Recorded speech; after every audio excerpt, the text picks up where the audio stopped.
The great hall of the Galactic Council was quiet as death. Ambassador Zephyr stood at the center of the room, his silver skin shining under the bright lights. His long fingers shook as he held the datapad that contained the worst news the galaxy had ever heard. Around him sat the most powerful beings from dozens of worlds, all waiting to hear what he had to say. Zephyr looked at each face in the room. There was Counselor Rix from the water world of Tidal Sphere, her blue skin glistening like ocean waves. Next to her sat the crystal being called Zerwin, whose body sparkled like diamonds. In the far corner, the metal creatures from Nexus Corporation made soft clicking sounds as they processed information faster than any organic mind could think. "My friends," Zephyr began, his voice carrying the weight of 1,000 worlds. "What? I'm about to tell you will change everything we know about survival in this galaxy." He pressed a button on his datapad, and the room filled with holographic images. The beings in the room gasped as they saw planets turning black and empty, stars going dark, entire solar systems becoming nothing but cold space. 3 months ago, we first detected them, Zephyr continued. We call them the Devourers because that is what they do. They consume everything. Matter, energy, life itself. They leave nothing behind except empty darkness. The images showed massive ships unlike anything the galaxy had seen before. They looked alive, like giant sea creatures swimming through space. Their hulls pulsed with dark energy, and wherever they went, planets died. The Ethereal Collective tried to stop them first, Zephyr said. You all know how powerful their energy weapons are. They can destroy moons with a single blast. But against the Devourers, their most powerful weapons did nothing. The creatures absorbed the energy and grew stronger. A soft gasp came from the ethereal representative, a being of pure light that flickered with fear. The Nexus Corporation sent their best battle fleets, Zephyr went on. Ships with armor so strong they could fly through a star and survive. Weapons that could cut through any known material. The Devourers turned their ships into scrap metal in minutes. The metal beings clicked faster, their mechanical minds trying to process how their perfect technology could fail. Even the ancient Valdorians could not stop them, Zephyr said, looking toward the oldest beings in the room. Masters of reality itself, able to bend space and time. They retreated behind dimensional walls and sealed themselves away rather than face complete destruction. The room erupted in shocked voices. The Valdorians had existed for millions of years. They had survived the birth and death of countless civilizations. If they were hiding, then nothing in the galaxy was safe. How many worlds have we lost? Asked Counselor Rix, her voice barely above a whisper. 47 star systems, Zephyr replied. Billions of lives. 7 entire civilizations wiped from existence, and they are moving faster now. Learning from each battle, adapting to every weapon we use against them. The crystal being Zerwin spoke up, her voice like wind chimes in a storm. What about the quantum shields that protect our homeworlds? Useless, Zephyr said. The Devourers seem to understand our technology better than we do. They find weaknesses we never knew existed. They turn our own defenses against us. An elderly reptilian from the desert clans raised his scaled hand. Have we tried working together? Combining all our technologies? Yes, Zephyr nodded sadly. The largest fleet in galactic history was assembled near the Corion Nebula. Ships from every major civilization working as one. The battle lasted 6 hours. We lost 90% of our forces and barely damaged a single Devourer ship. Silence fell over the room like a heavy blanket. These beings had ruled the galaxy for thousands of years. Their science could create new stars and reshape planets. Their weapons could destroy entire fleets. Their shields could stop black holes. Yet they were helpless against this new threat. There must be something, said a floating jellyfish-like creature from the gas giants. Some weapon we have not tried. Some technology we have overlooked. Zephyr shook his head. We have tried everything. Plasma cannons that burn at the temperature of stars, gravity bombs that can crush mountains. Mind control techniques that can break the will of any living thing. Viruses that destroy all organic matter, nothing works. They adapt to everything. The room fell quiet again. Outside the great windows, they could see the stars that had shone for billions of years. Soon, if nothing changed, those stars would go dark one by one. "There is one possibility," said Counselor Ricks slowly. "One option we have not explored." "Oh." Eyes turned to her. In her watery voice, she spoke the words that would change galactic history. "The humans." A ripple of confusion went through the room. Many of the beings had never heard of humans. Those who had considered them barely worth. "Noticing the humans?" asked Zerwin. "You mean those primitive creatures from the third planet of the Sol system?" "They have only just discovered faster than light travel," said the Desert Clan representative. "Their technology is thousands of years behind ours. They still use chemical rockets and metal projectiles. Their lifespans are so short they barely live long enough to learn anything useful," added one of the Nexus machines. "They fight wars over resources that could be created easily with basic matter conversion." "They are chaotic and unpredictable," said an ethereal being. "They have no unified government, no single purpose. They spend more time fighting each other than exploring space." Counselor Ricks listened to all the objections, then spoke quietly. "All of that is true, but consider this. The Devourers have consumed civilizations that were logical, organized, and predictable. They have adapted to weapons that follow the laws of physics as we understand them. They have learned to counter every strategy based on millions of years of galactic warfare." She paused, letting her words sink in. "But they have never faced anything like humans, beings who create art instead of logic, who fight for ideas instead of resources, who refuse to accept that something is impossible even when all evidence says it is." Zefter felt something stir in his chest. Hope, perhaps, or maybe just desperation. "You think their primitive nature might be an advantage?" he asked. "I think," Ricks replied, "that sometimes the answer to an impossible problem is not more advanced technology. Sometimes the answer is to do something so completely different that the enemy cannot adapt fast enough." The room was quiet as every being considered this strange idea. They had spent their entire existence believing that progress meant becoming more advanced, more logical, more perfect. The idea that primitive chaos might succeed where perfection had failed was almost too strange to accept. "It is worth trying," Zefter said finally. "We have nothing left to lose." Captain Jake Morrison stood on the bridge of the exploration ship New Horizon and stared at something that should not exist. Through the main viewing window, he could see a massive alien structure hanging in space near Jupiter. It was bigger than any ship humans had ever built, shaped like a crystal flower with silver petals that seemed to move in the starlight. "How long has it been there?" Jake asked his second-in-command, Commander Amy Rodriguez.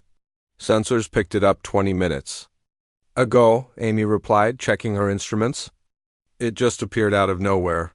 No energy signature before that, no warning at all." Jake felt his heart beating faster. Humanity had been exploring space for 50 years and had never found any sign of alien life. Now, on what was supposed to be a routine mining survey, they were face to face with proof that humans were not alone in the universe. "Any signs of weapons?" Jake asked. Lieutenant Gary Mitchell, the ship's tactical officer, shook his head. "I'm not reading any energy patterns that look like weapons. But honestly, Captain, their technology is so far ahead of ours that I might not recognize a weapon if I saw one." The bridge crew of 12 people worked quietly at their stations, trying to gather as much information as possible. Dr. Kevin Blake, the chief scientist, was taking readings with every instrument they had. Communications Officer Lisa Park was scanning all frequencies for any kind of signal. "Captain," Lisa called out suddenly, "I am receiving a transmission. It is coming from the alien ship." "Put it through the speakers," Jake ordered. The bridge filled with a strange humming sound, like music played by instruments that had never existed on Earth. Then impossibly, a voice spoke in perfect English. "Greetings, humans of Earth, I am Ambassador Zefter of the Galactic Council. Please do not be afraid. We come seeking your help in a matter that concerns the survival of all life in this galaxy." Jake looked around at his crew. Every face showed the same mixture of excitement and fear. This was the moment that would change human history forever. "This is Captain Jake Morrison of the Earth vessel New Horizon," Jake said, hoping his voice sounded steadier than he felt. "We are receiving your transmission. You say you need our help?" The main screen flickered and came to life. Jake found himself looking at a being unlike anything he had ever imagined. Zephyr was tall and thin with silver skin that seemed to glow with its own light. His eyes were large and dark, filled with an intelligence that spoke of thousands of years of experience. Behind him, Jake could see other creatures that looked like living crystals, floating jellyfish, and metal spiders. "Captain Morrison," Zephyr said, "what I am about to tell you may be difficult to understand. Your species has only recently begun to explore space. You know nothing of the civilizations that have existed in this galaxy for millions of years." "We are listening," Jake said. Zephyr gestured and the screen changed to show images of space. Battles on a scale that made human imagination seem tiny. Massive ships fired weapons that could destroy planets. Entire solar systems burned with unnatural fire. For 3 of your months, an enemy has been destroying civilizations throughout the galaxy, Zephyr explained. "We call them the Devourers, because they consume everything they encounter. Matter, energy, life itself. Nothing can stop them." Dr. Blake leaned forward, his scientific mind racing. "What kind of technology do they use?" The screen showed images of the Devourers themselves. They looked like enormous sea creatures made of living shadow and dark metal. Their ships pulsed with energy that seemed to bend space around them. "They are unlike anything we have ever encountered," said a crystalline being that appeared on the screen next to Zephyr. "I am Delegate Zerwin of the Prison Core Worlds. Our people have studied the laws of physics for 1,000,000 years. These creatures seem to ignore those laws entirely." Commander Amy Rodriguez spoke up. "You said they have been destroying civilizations. How many?" 47 star systems, Zephyr replied. "Billions of lives lost. 7 entire species wiped from existence. And they grow stronger with each victory." Jake felt the weight of what he was hearing. "What does this have to do with us? Our technology is primitive compared to yours. What could we possibly do that you cannot?" "That is exactly why we need you," said another alien voice. Jake saw a blue-skinned being that looked like it lived in the ocean. "I am Counselor Rix of the Tidal Sphere. The Devourers have adapted to every advanced weapon in the galaxy. They learn from each encounter and become immune to our attacks." "But they have never encountered human technology," Zephyr added. "Your weapons are based on principles they have never seen. Your tactics follow no pattern they would recognize. Your entire way of thinking is alien to them." Dr. Blake was taking notes as fast as he could. "Can you show us more about how they fight?" The screen changed again to show recordings of battles between the Devourers and various alien fleets. Jake watched ships that could destroy moons get torn apart like paper. He saw energy shields that could stop black holes fail in seconds. The Devourers moved with terrifying intelligence, adapting to every weapon used against them. "They seem to anticipate our strategies before we implement them," explained Delegate Zerwin. "Our most careful battle plans become useless the moment we begin to execute them." Lieutenant Mitchell, the tactical officer, studied the recordings with professional interest. "They fight like they have seen everything before. Like they know exactly what you're going to do." "That is correct," Zephyr said. "They have consumed thousands of civilizations over the eons. They have learned from every form of warfare the galaxy has ever developed." "Except ours," Jake said slowly, beginning to understand. "Except yours," Zephyr confirmed. "Human warfare is based on chaos, unpredictability, and what you call thinking outside the box. These are concepts that the Devourers have never encountered." "Doctor." Blake looked up from his notes. "You want us to fight them using primitive weapons and chaotic tactics?" "We want you to fight them using human weapons and human tactics," Counselor Rick said. We believe that your primitive technology, combined with your unpredictable nature, might succeed where our advanced science has failed. The bridge was quiet as everyone tried to process what they were hearing. Humanity had always dreamed of meeting aliens who would share advanced technology and wisdom. Instead, the first aliens they met wanted humans to save the galaxy using the very primitiveness that made them seem inferior. "How much time do we have?" Jake asked. Zephyr looked sad. "The Devourers are moving toward the core worlds now." "Oh."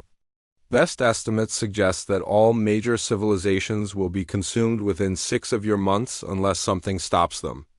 "And you think 12 humans on a mining ship can make a difference?" Amy asked. "We think the human species can make a difference," Zephyr replied. "We are prepared to share our technology with your people and transport your military forces to the front lines of this war.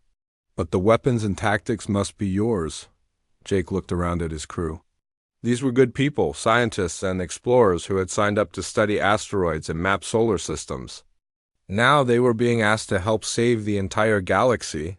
"We need to contact Earth immediately," Jake said. "Our government and military leaders will need to make this decision." "Of course," Zephyr agreed.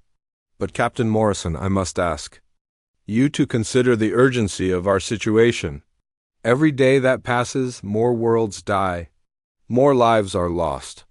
The Devourers grow stronger and spread further." Jake nodded. He understood the weight of the moment. Humanity was about to face its greatest challenge and its greatest opportunity. They would either help save the galaxy or watch it burn. "We will do everything we can," Jake promised. On the screen, Zephyr smiled in a way that reminded Jake that despite their differences, both species understood hope. 3 weeks after first contact, Colonel Den Murphy stood in the command center of Kepler Station and tried to understand how his life had changed so completely. A month ago, he had been planning his retirement from the military. Now he was commanding a joint human-alien force preparing to fight an enemy that had destroyed civilizations older than human history. The station itself was a marvel of alien engineering. Built by the Carillion Empire, it hung in space like a small city made of crystal and metal. Artificial gravity kept everyone's feet on the floor, and the air was perfectly breathable for both humans and most alien species. Through the enormous windows, Murphy could see ships from dozens of worlds preparing for what might be the galaxy's last battle. "Colonel, we have the latest intelligence reports," said Lieutenant Paul Carter, a young officer who had quickly learned to operate alien computer systems. Paul was one of 50 humans who had been brought to the station, including scientists, engineers, and military personnel. Murphy looked at the holographic display that showed the current position of the Devourer fleet. The enemy was moving steadily toward the Zarian system, where 3 billion aliens lived on various planets and space stations. According to the projections, the Devourers would arrive in 4 days. "How many ships are we facing?" Murphy asked. "Current count is 437 vessels," replied Dr. Lisa Chun, who was monitoring the long-range sensors. Lisa had been studying astrophysics before the crisis began.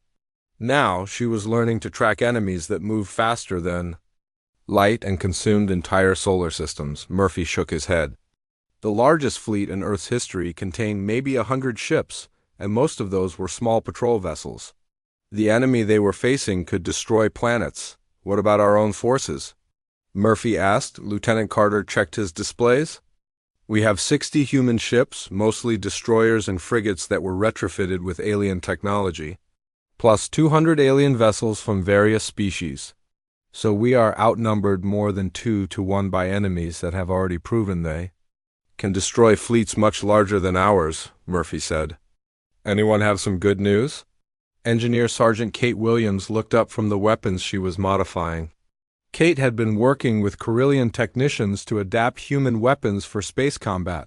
"Actually, sir, I think we might have something." She LED Murphy to a workbench where strange devices were being assembled. They looked like a cross between human missiles and alien energy cores. "These are nuclear warheads loaded with biological agents from Earth," Kate explained. "Specifically, viruses that attack organic matter. If the Devourers have any biological components, these might be able to poison them. Ambassador Zefter, who had been observing the work, looked confused. Poison? Our scans indicate that their hulls are primarily metallic. That's why we have a backup plan, grinned Staff Sergeant Rick Barnes, pointing to a massive projectile being loaded onto a human destroyer. 20,000 tons of depleted uranium encased in titanium fired from a magnetic rail system at 20% of light speed. No energy signature, no exotic physics. Just a really big bullet moving really fast. The alien scientists who were observing shook their heads in amazement. They had been building weapons that could manipulate gravity and bend spacetime. The humans were planning to use bullets and poison. Dr. Amanda Foster, the team's expert on alien biology, had been studying Devourer remains from previous battles. I've made an interesting discovery about how they communicate, she announced. They use quantum entanglement networks to coordinate their fleets. Every ship is connected to every other ship instantly across any distance. That sounds like an advantage for them, Murphy said. It is, Amanda agreed, but it also might be a weakness. Their communication system assumes logical, predictable responses from their enemies. Human psychological warfare might overload their decision-making processes. Murphy felt the first spark of real hope he had experienced since arriving at the station. What do you mean? Think about it, Amanda explained. The Devourers have fought civilizations that follow logical military doctrine. Coordinated attacks, strategic withdrawals, rational tactics. They have learned to predict and counter these approaches. She pulled up recordings of human military exercises on her computer. But look at how humans fight. We use tactics that make no logical sense. We make decisions based on emotion, intuition, and pure stubbornness. We attack when we should retreat, and retreat when we should attack. We sacrifice ourselves for abstract concepts like honor and freedom. Lieutenant Carter looked intrigued. You think our chaos might confuse them? I think our chaos might break them, Amanda said. Their quantum communication network is designed to process logical information quickly. If we flood it with random, emotional, illogical data, we might cause their entire command structure to malfunction. Murphy began to see the outline of a plan forming. What kind of random data? Everything human, Amanda smiled. Music, poetry, comedy shows, random conversations. Anything that represents the beautiful madness of human culture. Over the next 2 days, the combined human-alien force prepared for battle in ways that had never been tried before in galactic history.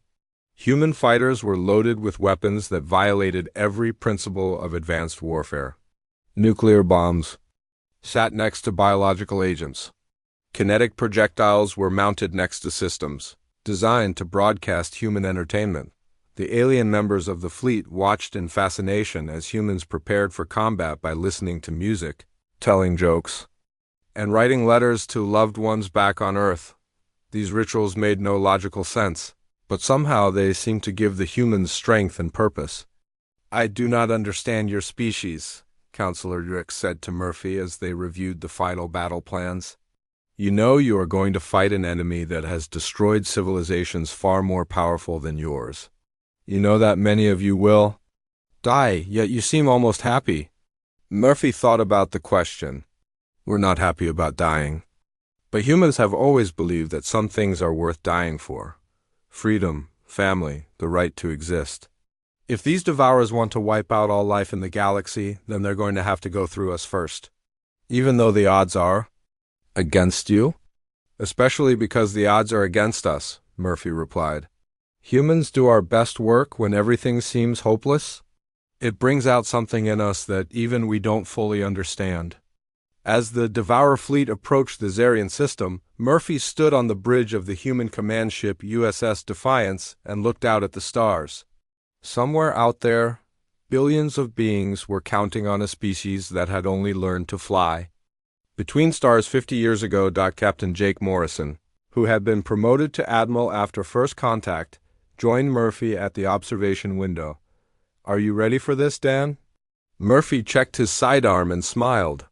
Jake, I've been in the military for 25 years. I've fought in desert wars, mountain wars, and jungle wars, but I never thought I'd be fighting a space war using weapons that my grandfather would recognize. Think it will work? I think, Murphy said, that these devourers are about to learn something that every human enemy has learned the hard way. We might not be the strongest or the smartest or the most advanced, but we are definitely the most stubborn species in the galaxy. The battle alarm began to sound throughout the fleet. In a few hours, they would find out if human stubbornness was enough to save the universe. Admiral Helen Carter stood on the bridge of the USS Vengeance and watched the Devourer fleet emerge from hyperspace like a nightmare becoming real. 437 ships, each one the size of a small moon, arranged themselves in perfect formation around the Zarian system. They moved with the terrible precision of a machine designed for one purpose: the complete destruction of all life. All ships, this is Admiral Carter, she spoke into the fleet communication system. Take positions in the asteroid field as planned. Remember, we get one chance at this. If we fail here, there won't be anywhere left to run. The combined human-alien fleet spread out among the rocky debris that surrounded Zarian's fourth planet. 260 ships against 437, hiding behind asteroids like ancient hunters waiting for their prey. Devourers are beginning their feeding process, reported sensor specialist Tony Garcia from his station. They're draining energy directly from the system's star. Through the main viewing screen, Carter could see the star itself beginning to dim as massive organic tendrils reached out from the Devourer ships to siphon away its nuclear fire. In a few hours, the star would go cold and everything in the system would freeze to death. Distance to enemy advanced scouts? Carter asked. 12,000 kilometers and closing, replied Lieutenant Commander Steve Walsh, who was leading the human fighter squadrons. They're moving in predictable search patterns, just like the intelligence report said they would. Carter smiled. Grimly, the Devourers had been fighting advanced civilizations for so long that they expected certain behaviors from their enemies. Logical tactics, coordinated movements, and weapons that followed the known laws of physics. They were about to encounter something completely different. All units, execute Operation Chaos on my mark, Carter announced. She looked around the bridge at her crew of 30 humans who had volunteered to fight an enemy they barely understood. For Earth and for every living thing in this galaxy, mark. The asteroid field exploded into violence, but not the kind of violence the Devourers had ever seen before. Instead of energy weapons and plasma cannons, they faced something their adaptation systems had never encountered: old-fashioned explosive mines that detonated on contact. The first wave of Devourer scouts ran straight into a minefield that Kate Williams had designed using chemical explosives wrapped around chunks of asteroid debris.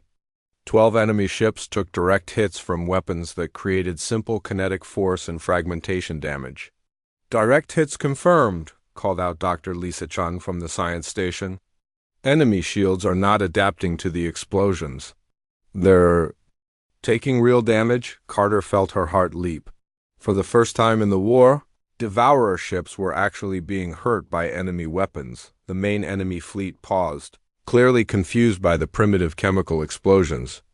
Their adaptive shields, designed to counter energy weapons and exotic matter attacks, provided no protection against simple kinetic force and flying metal fragments. All fighter squadrons, launch immediately, Carter ordered. Execute random. Attack pattern 7. Steve Walsh led 60 human fighters out of their hiding places inside hollowed-out asteroids. But instead of flying in the coordinated formations that every advanced civilization used, the human pilots scattered in all directions, each one making independent decisions about when and where to attack. "This is Falcon 7, Walsh broadcasted over open channels as he dove toward a Devourer formation. "You ugly space squids just got served by Earth. Hope you like the taste of nuclear fire." As he spoke, he released a payload of modified nuclear warheads into the enemy formation.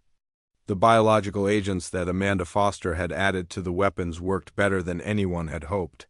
Whatever organic systems the Devourers used for neural processing began failing as Earth-based viruses, never encountered in their adaptation. Protocols.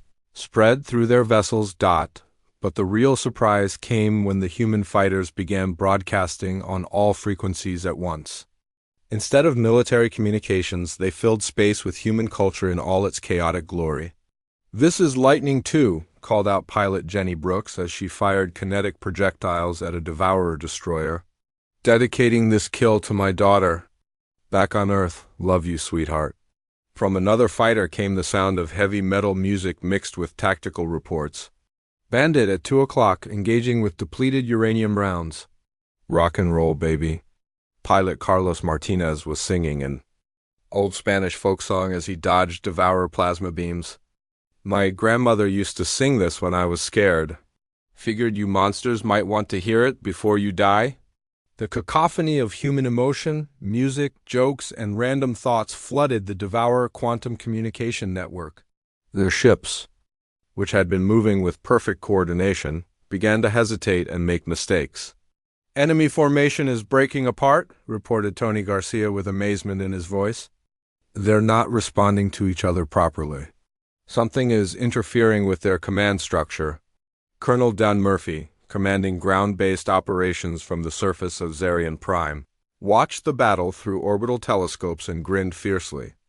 "All planetary defense stations, open fire with everything we have, conventional weapons only." The planet's surface erupted with muzzle flashes as thousands of old-fashioned artillery pieces began hurling shells into space. The Devourers had never seen weapons so primitive that they used chemical propellants to fire metal projectiles. Their sensors, designed to detect energy signatures and exotic matter, barely registered the incoming rounds until impact. Meanwhile, the USS Defiance, carrying Rick Barnes and his 20,000-ton depleted uranium projectile, moved into position for the most important shot of the war. "Target the largest Devourer vessel," Admiral Carter ordered. "The one that looks like it's commanding the others." "Locked on target," Barnes reported from the weapons bay, firing magnetic rail cannon at maximum velocity. The projectile launched with no energy signature, no exotic physics, and no warning that Devourer sensors could detect. It was just a very large piece of metal moving at 20% of light speed, carrying enough kinetic energy to crack a moon. The impact was spectacular. The command vessel, which had survived attacks from weapons that could destroy solar systems, was torn in half by a simple collision with dense metal traveling at relativistic speeds. "Command ship destroyed," reported Lisa Chun. "Enemy fleet coordination is completely breaking down." Without their command vessel and with their quantum communication network overloaded by human chaos, the Devourer fleet began to behave like individual ships instead of a coordinated force. Some vessels tried to retreat while others attacked. Randomly, many simply stopped moving altogether as their decision-making systems crashed under the weight of processing human illogic. The battle turned into a rout as human and alien forces pressed their advantage. Biological weapons continued to spread through Devourer ships, shutting down their organic systems. Kinetic weapons punched holes in hulls that had been designed to absorb energy attacks. And the constant broadcast of human culture kept their communication networks in chaos. "This is for everyone who ever said humans were too primitive for space," laughed pilot Sarah Kim as she strafed a disabled Devourer with conventional machine gun fire. "Who's primitive now?" The fighting lasted 18 hours.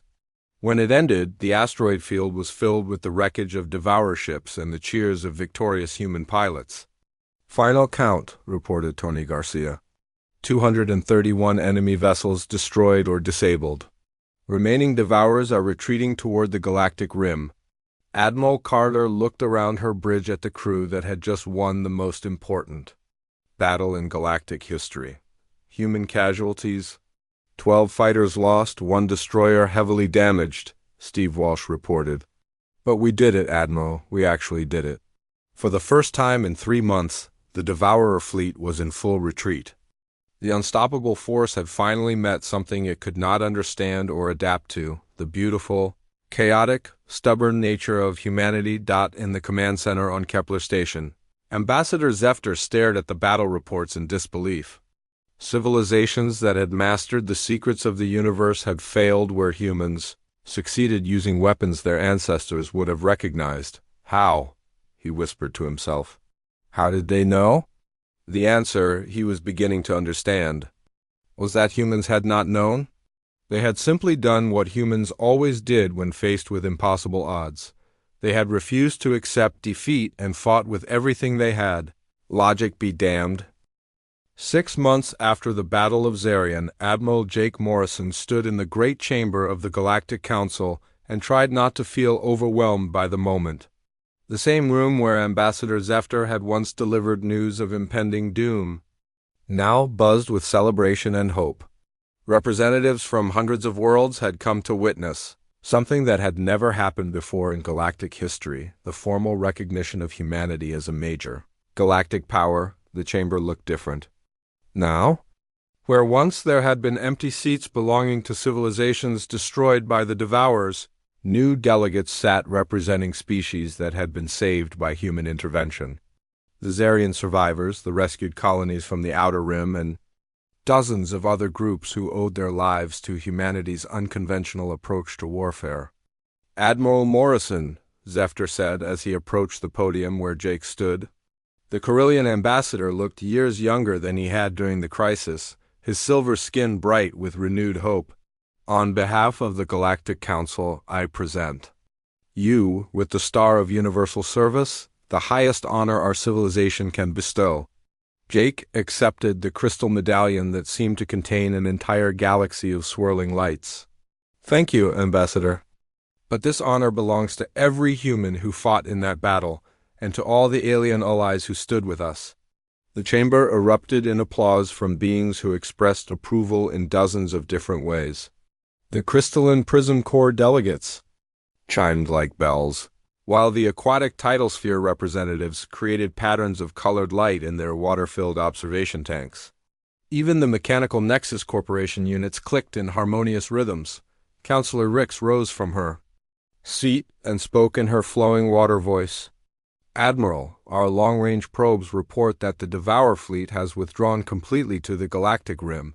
For the first time in recorded history, they are avoiding star systems rather than attacking them. What changed their behavior? Asked Jake, though he suspected he already knew the answer, Delegate Zerwin. The crystal being who had initially doubted humanity's usefulness answered with what Jake had learned was their equivalent of embarrassed laughter. They are avoiding any system where humans have been detected.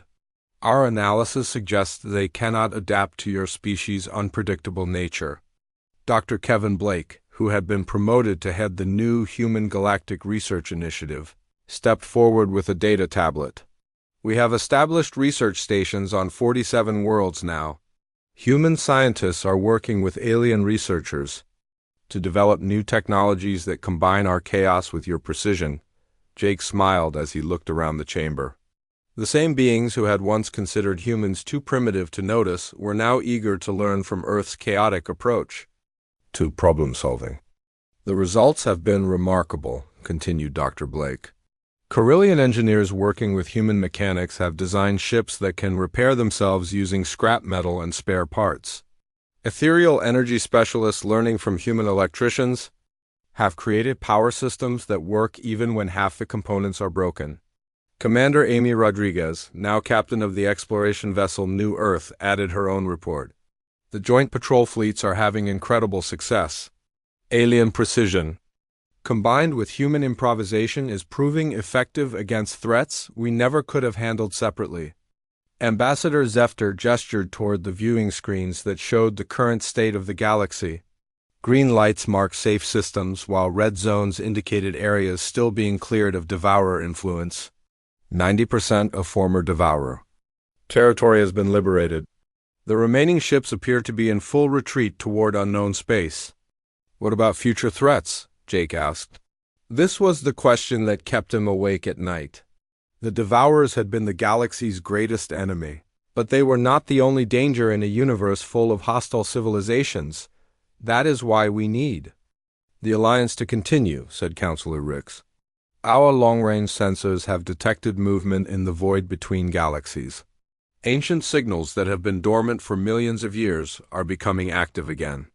The chamber fell quiet as everyone considered the implications. If there were threats older and more dangerous than the Devourers waiting in the darkness between stars, the galaxy would need every advantage it could find. "The good news," said Colonel Don Murphy, who had been promoted to general after the victory, "is that humanity is not the same species we were 6 months ago. Working with alien technology has made us stronger, and working with human chaos has made our allies more adaptable." Jake looked around the chamber at the faces of beings from dozens of worlds. 6 months ago, they had been strangers facing extinction. Together, now they were partners building something new. "General Murphy is correct," Jake said.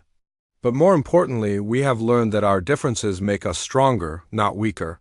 Human chaos works because it is balanced by alien order. Alien precision works because it is enhanced by human creativity."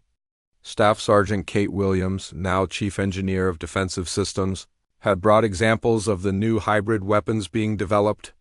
"We have fusion bombs guided by Corellian quantum computers, kinetic projectiles enhanced with ethereal energy, fields, biological weapons that use nexus programming to target specific enemy types.